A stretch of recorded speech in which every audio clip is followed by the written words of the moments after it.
We'd all love one of them massive telephoto prime lenses, but most of us would probably prefer to keep our kidneys more. That's why for many years, cheaper telephoto zoom lenses have seen huge popularity. And currently, if you're on Sony E-mount, there are 3 options available.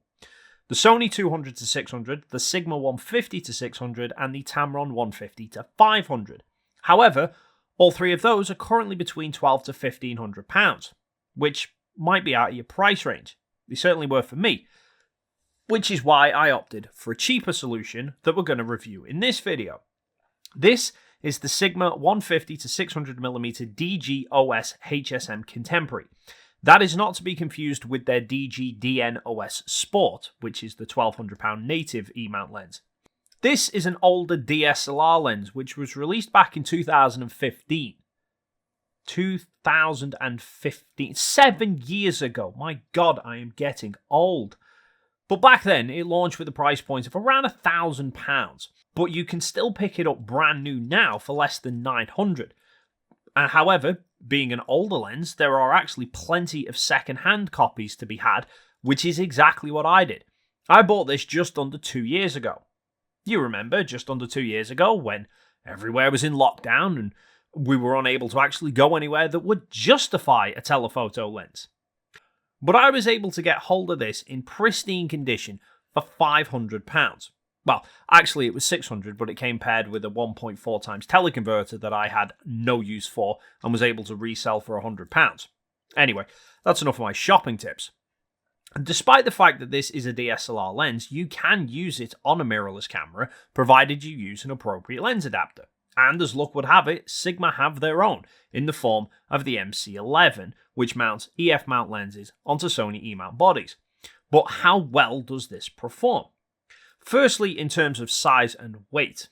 One big argument for native mirrorless lenses over adapting DSLRs is that mirrorless lenses are generally smaller and lighter. But that's not always the case, especially with longer lenses like this. Even with the adapter included, this lens is pretty much the exact same size as their mirrorless option, and this whole thing weighs 2,094 grams, which is only 7 grams heavier than the mirrorless option, 150 grams lighter than the Sony. Granted, it's 300 grams heavier than the Tamron, but that lacks the extra 100mm on the long end of the focal range. So portability-wise, there isn't actually much to separate this from the others. And overall, I like the design. It's got a focus distance window, which you don't see much on mirrorless lenses these days. And there's also a lock switch on the zoom ring, which is quite common on long zoom lenses to lock the lens at its shortest focal length, so the barrel doesn't creep down when you're walking around with it. However, this lens actually has the added benefit that you can engage the lock switch at any one of the focal length markers on the lens, which becomes more handy if you're, say, shooting skyward, because it stops the barrel retracting back on itself. But if you decide you suddenly want to change the focal length, you don't have to worry about faffing with disengaging the switch. You can just twist the zoom ring and the lock will automatically disengage itself. Now, in terms of the lens performance, unfortunately, I can't bring any direct comparisons to the other lenses because I haven't used them. But I can share with you my overall experience of 2 years with that setup. The basic conclusion of which is that it's an acceptable setup if you're on a tight budget. It will definitely get the job done, however the native lenses will probably get it done a bit better. Image quality wise, the lens performs very well. It's able to produce sharp results across the entire zoom range, even when you're shooting wide open. Although, judging by the lab test charts on the digitalpicture.com, I do feel that the DSLR lens isn't quite as sharp as the newer native options, but it is still able to produce great results when the focus lands right, which seems to be the Achilles heel for this lens. In video mode, the lens's autofocus is able to track subjects pretty well. In stills mode, it seems pretty quick to the eye.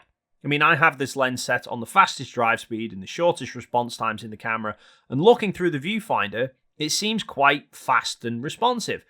Sometimes it does seem a bit hesitant. Occasionally it might throw the focus in the wrong direction first, especially if the focus box is over quite a bland area of the scene, but generally seems pretty fine to the eye. However, the captured shots tell a very different story. For sure, if your subject is static or very slow moving, then the focus is able to keep up absolutely fine. But if you have a subject that's moving very quickly, the lens does start to struggle. I think maybe the adapter's bogging it down slightly and it can't react as quickly as it would normally do on a DSLR. Now, whenever I photograph subjects moving relatively quickly towards me, they're usually out of focus to at least some extent. Sometimes only slightly, to the point that it might just seem like a little bit of ghosting when you view it at 100%. Other times, it's so badly out of focus you'll think you've got cataracts. It's inherently much more apparent when your subject is closer to your minimum focusing distance. Further away subjects generally stay more to the side of only slightly out of focus. Now, obviously, even native lenses are going to miss focus sometimes. Let's be honest, no system is 100% bulletproof. However, in the case of this setup, it can be quite apparent and a significant problem if you're in the wrong situation, namely fast subjects and especially at close focusing distances. Now, that's not to say this lens can't work for you. I mean, I know a few people who use this same lens adapted onto Sony bodies who have no issues with it at all, mainly because they're generally shooting slower moving subjects, and if you're in those same circumstances, this lens could be a great cheap alternative for you. However, if not, then unfortunately you might have to bite the bullet and look to a more expensive native option instead. So that concludes this video. As always, if you have any questions or queries, please feel free to drop them in the comments down below. Please consider hitting the like and subscribe button if you haven't already done so, and then hopefully we'll see you in the next video.